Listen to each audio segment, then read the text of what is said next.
Today is a good day. Howdy, everybody.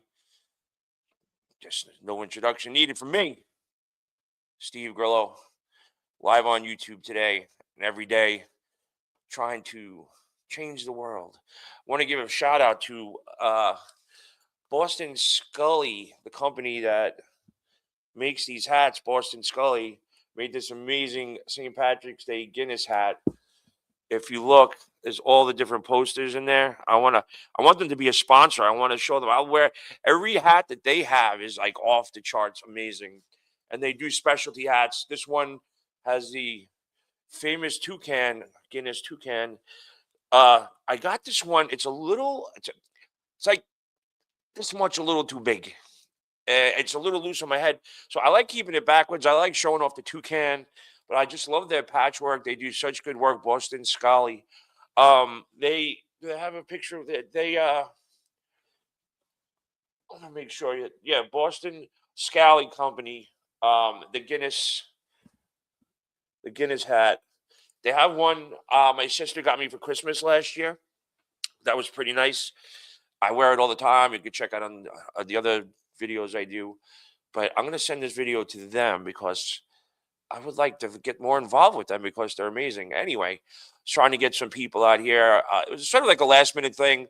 I got to be calm. I get so ramped up when I start doing this shit that I got to learn how to zen myself into what I'm doing right now. So calm, zen. We're live on YouTube. We're trying to get some people here. So I have a guest who happens to be one of my dear closest friends. I've known her for about 26 years, and she just happens to be the most wonderful, talented person around, and just happens to be the daughter of a very, very famous musician, possibly one of the famous musicians ever. And see, it keeps sliding off my head because it's so heavy in the back, and then it goes up. Anyway, I'm gonna be playing with this thing the whole goddamn time. My head's too bald and shiny to have it on here. But anyway, I'm going to introduce my friend Antonia Bennett. She's coming on right now. She's waiting in the wings. Anybody has any questions, if you want to jump on, go right ahead. This is going to be live now, but I'm going to post it later on a little later because there's a lot of things that she has to promote and wants to talk about. But anyway, right now I'm going to introduce my friend Antonia Bennett. Hi, Steve. What's going on, Antonia? How you doing? Oh, much better now that I see you. I gotta say, I do like that hat, but it kind of makes me feel like you've been cast in the musical Newsies. Yeah. I'll take any casting I can get right now. So I wanted you to have to come on. Well, I know you had a little technical issue and you're on your phone today, which I is am, why yes. we're gonna do this a second time. I want to get a little more promotion and set it up so we can do it proper. But you introduced me to the great Scott Gaines, who is he's your manager, correct? Scott and I have worked together, and he's wonderful. He's a great person with many talents. And thank God you introduced me to him because he's like Mr. Vegas out here. And Yes. so the first time we kind of hung out, he got invited to go to something called Monday's Dark, which with anybody in the theater industry knows dark is the night you're not working. So Monday is a dark night usually for most shows out here in Las Vegas. There's a lot of shows in all the different casinos. And so the people at the place called The Space, it's at a very weird it's a wonderful venue, but Where is it located? it's like on Harmon. It's downtown. It's very close to the strip, but it's sort of like off kilter from the strip. Right. And it's if you put it in GPS, you'll get there, but it's not like on the strip. But it's It's a the really old strip. It's close to the old strip. yeah, it's almost like an industrial part of right off the strip. But the people that run that space, the space called the space, they every other Monday they do a show there. That's really awesome where they pick a charity and they do this every other Monday throughout the year. They pick a charity and they donate $10,000 to that charity. And not only do they generate $10,000, they also raise additional money. So each time they do it, they have a theme. So 2 weeks ago on a Monday, it was for police officers' families from fallen police officers. They raised $10,000 plus for them, but they Amazing. chose the theme for Queen. So all the performers, they have a full horn section. They got backup singers. They got a big grand piano, and the host Mark Chinook is really really talented guy. He's the host, and this is his like pet peeve. They've been doing it for 13 years, and so Scott asked me to come down. He didn't know what was going on because his kids met one of the guy Taylor, who's the guy that like helps run the whole thing. They invited Scott to come down and talk. Scott didn't know what it was. He thought he was just doing some podcast. Meanwhile, Scott was the main guest of honor. Which they do is they play like a bunch of songs. They have different performers come up, and then they interview usually someone of prominence. It's called the Road Case interview, and they interview people, and then they play some more songs. They do giveaways. It's an awesome experience. If you're ever in I guess Vegas, it's good he showed up because how do you... yeah. So I got to. So where I'm getting at is that they are starting. They just finished their podcast studio, and I got a chance Awesome. to go there and check it out last night. And what I want to know is because they're giving. They said for the month of March, I can have the studio whenever I want for free. Because they're going to be charging people to go there and have their shows taped. But I want to know if we can get you to come in and maybe sing a song or two because they have the stage or something. I don't know. I would like for you to come in and sneak in. We have the whole month for the studio. We can get like a piano player. Would you want to come in live? Can we do something like Sure, that? I would do that. Why not? Well, we'll make a big deal out of it. Maybe we can. Steve, I'll go anywhere. I'm a big ham, and and No, not you, Antonia. yeah, I is where if they're good musicians and nice people, then I'm down. Okay, because I have the studio for free. I might as well take advantage of it where it could be, not that I love Hammerhead Studios here. This is my little home and I appreciate it. But if we can get you, I never had a live music performance before on my show. And if we could set something up where we could have you play and then I could really give you a good interview. It'd be I was fun. wondering if you'd be up for that and maybe we could figure that out. Absolutely, we can figure it out. And then, Scott's got the 40 Deuce in Mandalay Bay, and he's got the Hard Rock Cafe where he does the God, why? What is it? Icons of Rock? Yeah, Icons of Rock. Yeah, Yes. it's spelled with a K. That's what always fucks me up. Icons of Scott Rock. with one T. Icons of Rock with a K. I mean, Yeah, of course. But no, he has these two great shows. I would love to see you come in and like generate some content with me and we'll have some fun. Maybe you play somewhere else or something. We'll make something big out of it. It'd But be I just fun. wanted to Richard Prinzi, who is right there, who's my backup guy. He's my guy. He wants to know if he said he wants to talk. When you go on the road, do you you're freelance as far as when you get paid and stuff like that? Because he's like one of the best tax guys. How does it work when you get paid freelance? So, well, now I have a corporation, so that's good. But before, I used to have to pay taxes in each state that I played.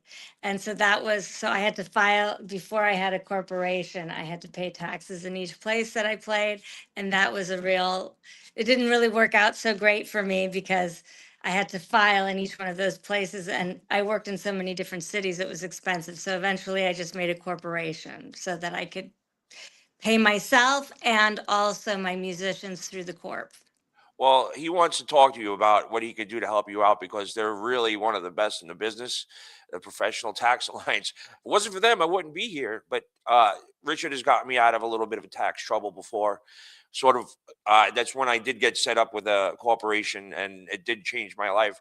But he wanted to make sure that you were okay. He wants to meet you, and he was like, "Find out what she's doing about freelance." And Where is he? well, you're gonna meet him when you come to. He's right here. Well, He's in Vegas. yeah, the studio is. Oh, cool. Yeah. So, but Richard wants to see what he wants to. He's very concerned that he wants to help out. Okay, awesome. I'd So love I that. wanted to play a song, my favorite song of yours, if that's okay. Sure. Because, uh, well, a little background, everybody. Like Antonia was I met her through a friend of mine, and Who will, you who were will stay just starting. nameless. Well, I'm not going to mention the jackass's name, but I didn't like I didn't like the way he treated you, and B, I found out the hard way what kind of person he really was. Here we go. Okay, hold on. So this is my favorite song of yours. I want to play it right now. It's called "Right on Time." Ready?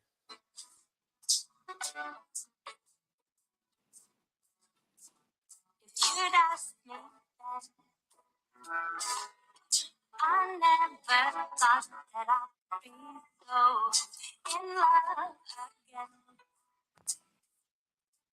I was only so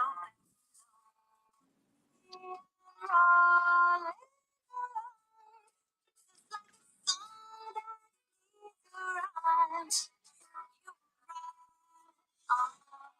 time. I love when you hit those high notes. That song is awesome. Where can people find your music? Anywhere where streaming is possible, Spotify, Pandora, iTunes, YouTube, all the places. That's On my I love hearing that. website, antoniabennett.com, people can get more information and see what I'm doing. Yeah, because you got some gigs coming up, don't you? I do. I have a whole run on the East Coast in June. And in August, I'm going to be in North Carolina doing a tribute for my dad for his, it would have been his centennial this year. And then I've got a bunch of things going on. People can go and look and see and tune in. I'm going to be in Vegas at the end of the year for a holiday show in November at Myron's. So that'll be fun. 100%. So going back to your dad, I always like talking about you because I just love you so much. But your dad, when did you realize your life was different than everybody else's?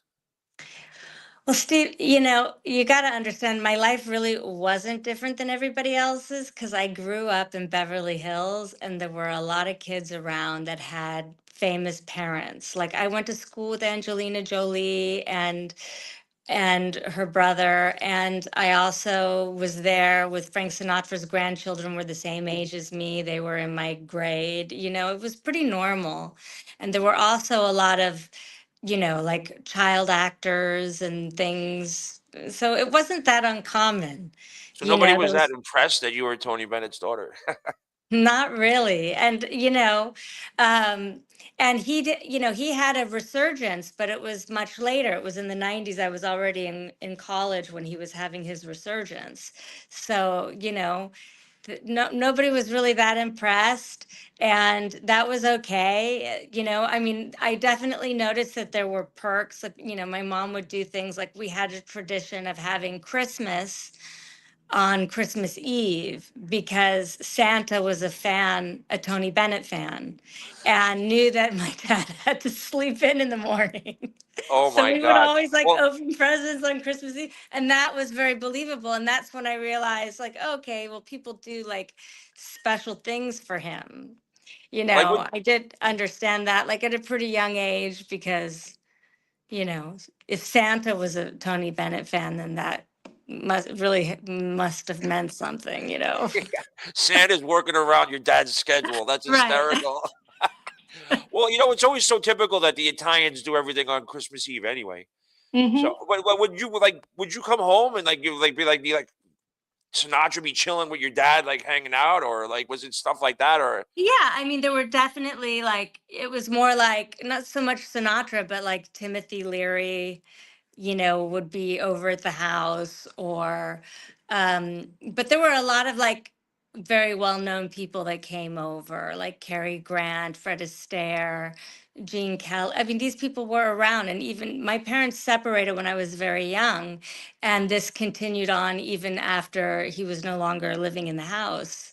So even when I was with him, the people that we would see would be on the road. So like I would see like Sinatra when we were on the road, because maybe he was playing the night before or something like that, or Steve and Edie. You know, they were all on the same circuit. So I would see them a lot, like when I would go and visit my dad in the summer or the winter. What did you call Frank like Uncle Frank or Mr. Sinatra, or did you have a I did you have called a fun name with everybody him? by their last name because that's the way I was raised, that Yeah. you do that. And you know, my mom is from the South, so she was really big into the whole manners thing. So you had to like look somebody in the eye, shake their hand, call them by their last name. That was a thing, you know. And when did you? Because I found you at a right as a transitional period. Do you want to talk about your wild side a little bit? Do I have to? Oh, no, you don't have to. But when I met you, you just sort of started getting everything right together. If I'm Yes. wrong, let me know because I Yes. wrote about you in the book because it was a pivotal moment when I was working at Restaurant Brunelli. That's when I met you, and you Right. you were you were talking about how you really wanted to be a singer, but you were on your own, and you had to prove yourself. Right. Well, I mean, that was the thing. And my dad really, he would say to me, like, are you sure this is really what you want to do? Because it's not the easiest life. And he wanted to make sure that I was up for it because it's not for everybody. I mean, you know, you travel a lot. But for me, especially in my older life, like as now I'm an older woman, I'm no longer whatever. Ouch. But it's true, you know, and there's always something to do and something to work towards. And I can really be the kind of musician or artist that I want to be. And but there's just it's never ending, like the things that you can do. I was just on the phone with one of my mentors yesterday, Maggie Scott, and she's 97 years old, and she was one of my teachers when I was at Berklee College of Music. And you know, she's finally retired, but she's because her kids didn't want her to drive anymore, and she's at home, and she still has so much to give. And so she's like, so I said, okay, Maggie, here are some ideas that I have for you. And I'm because she doesn't have social media or anything. And I'm like, you know, start with one platform, like pick a Facebook page and, you know, do like a 4 to 6 week series of concerts where you do, you know, 30 minutes every week on a different subject. And there's so many things that you can do and work towards and constantly learn new songs or write new songs. I mean, there's just this like never ending. And to have something that you really love that you can do. And at 97, she still really wants to do stuff. And that's the beauty of doing something like this, of having a career like the one that I do, is that it's beyond just making money. It's also a hobby, but it's both things. You know what I mean? Like it's both things at once. So you always have something to work towards to get better at. And I just think it's like the biggest blessing. Well, that is a blessing. So what people might not know is we met and you started singing at Restaurant Brunelli. I guess it was kind of like one of your first gigs, right? Well, yeah, it was my first gig out of I was gigging all through college in Boston. And then but it was like my first real New York gig after I Uh, had left college and come to New York. And it was fun. It was a really crazy place. And I met a lot of great characters there, you being one of them. yeah, it was definitely a moment in time for anybody that was a part of it. They know how special that 10 years at Brunelli's was, especially for the people involved. One of my favorite stories is I was taking my ex-wife Maureen to I took her to Atlantic City Okay, for wait a minute. I'm sorry. I didn't realize that you guys were married. oh yeah, at some point we got married. I It was didn't it was know. I'm it was sorry. sort of like we were living together and I'd given Nice. her a ring, but like I started I was in local 3 as an electrician, and my health insurance kicked in, and I said, "Well, if I got health insurance, we're living together. Why don't we just go down to City Hall and, you know, I just get the papers so you can get on health insurance?" And she said, Right. "Cool." My mom, who absolutely adores you, threw a fit because Oh, she she probably wanted wasn't. to be I there. went. I wanted my sister to be the witness, and that's it, and just get the paperwork so we can get health insurance. We both weren't into the whole big wedding thing. In fact, every time we went to the wedding, we always like were cringe. We would cringe at some of the things people would do. Like we would make fun of people at the wedding when they'd be like, "And now, for the first time, Mister and Mrs." Like we did not want anything like that. Yeah, but you know what? It does change things being married. It is different than just living with somebody. Yeah, well, it was just we both didn't want anything cringeworthy. So what happened was my mom threw a fit because how come everybody else's kid has a wedding and I have to go there and I can't have a wedding for my own son? And I was like, yo, So I was did you like, guys I do a real basically was wedding? like, well, I basically was like, kind of mind your own business, please, and she went and bitched to one of my uncles, who was a badass, tough Irish guy. He calls me up. He goes, "You better do something about your mother, because I don't need her calling me up crying that her son's not gonna have a wedding. You better do something for her. You got me? Because I don't need this." So did you do it or Yeah, what? we did it at Brunel. It actually turned out to be At the best Brunelli's. Oh wedding my gosh. ever. We did it at Brunelli's, which only held about 70 or 80 people. I did it because I got That's the big perfect. Irish family. I did all my first cousins on both sides and a couple of extra family members. And then we went around the corner to Finnegan's Wake Pub. And that's why I invited all the people that I couldn't get into the wedding. Finnegan's Wake Pub, like reserved the bar for me. And we had a little bit of an open bar for an hour. And then I went to and all my nightclub friends, we all, after we did Finnegan's Wake Pub, we went to the nightclub that I was working at, Tiki Room. And they had a VIP roped off section and a couple of bottles of champagne and ice for us. So we actually did it right. Nobody could wear a tie. I didn't want anybody in suits. We did it by St. Patrick's Day, so you had to wear green. And the menu at Brunelli's was chicken parm, salmon, and corned beef and cabbage. Perfect. So we kind of did it last An minute. Irish Italian. Yes, I always say I'm half Irish, half embarrassed. Sorry. So but before we got married, we were dating. I took her to Atlantic City for her birthday, and we were walking. She didn't realize that I was friends with you. She hasn't met you yet. And we were walking past Caesar's Palace, and she just happened to mention, "Oh wow, Tony Bennett's playing here, and it's his last night." And I go, "Come with me." And I dragged her into the lobby, and I'm surprised that this actually when happened. I just said, I said, "Watch this. Excuse me, is there Antonia Bennett here?" And instead of going like, checking me or anything like that, they literally just called your room. And, you picked up the phone. I was like, "Yo, bitch, I'm in the lobby." And you came running down and and Maureen had no idea what was going on. And you were like, "It's my dad's last night. I seen him all week. Go home, get ready, come back. You could have my table." And we sat there at your table, and then you brought us back to the room, and we met your dad. And your dad did the coolest thing. He said, "Hey, kids, you know what? I've been here all week. I want to sleep in my own bed. I'm going to go home. Why don't you guys take the room and have some fun?" And we That's did. right. Yeah. It was It like was like such a fun night. a Yeah, big 2-bedroom suite. That was fun. yeah. And then it was kind of funny because there was a billboard of your dad right outside the I window. know. But That is funny. that's how far back we go. But we've had so many good times over the years, and I just love to see how you went from Brunelli's to opening up for your dad at Radio City. Like, oh man, you like the word proud doesn't really have the right meaning when I say it was just amazing to see you go from and you earn your stripes. You didn't just get handed that shit. You fucking went through the trenches and you came up and you were right there at Radio City. Well, I mean, I certainly I got a very good education. That's for sure. And, but I do think that these millennials have a thing right because there's one thing about paying your dues, but you can maybe pay your dues for too long, and get stuck in that. And sometimes it's important to know your worth and know what it is that you're good at and be able to ask for what you're worth, you know?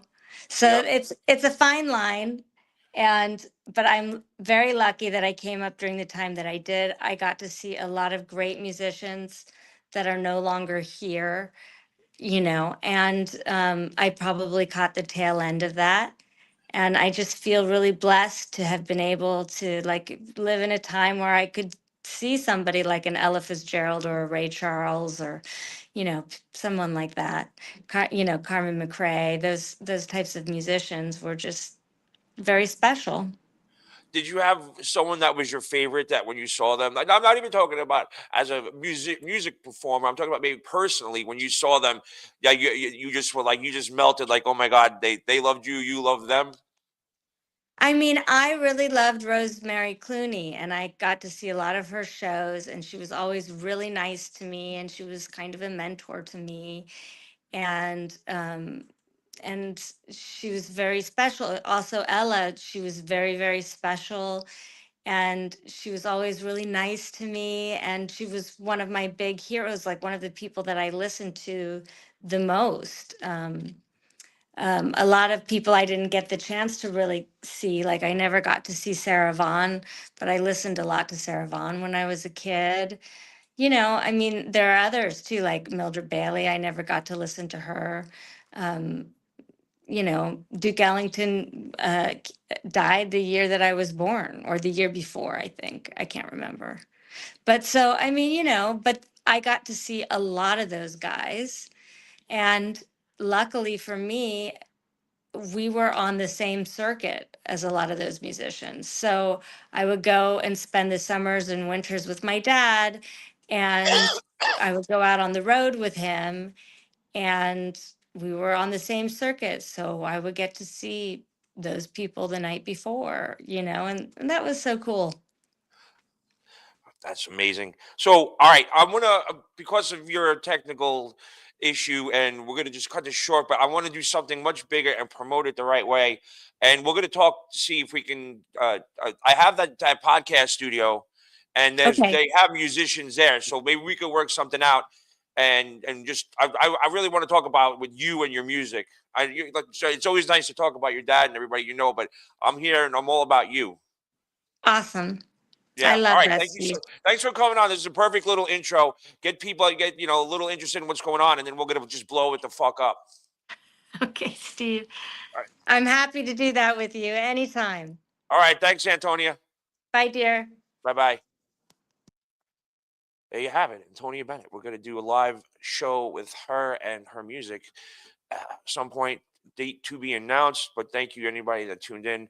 It was sort of just last minute. I just wanted to jump on here with her, but she wanted to postpone, but I already spent half the morning trying to promote it. But I think it's just a great little segue into something a lot bigger.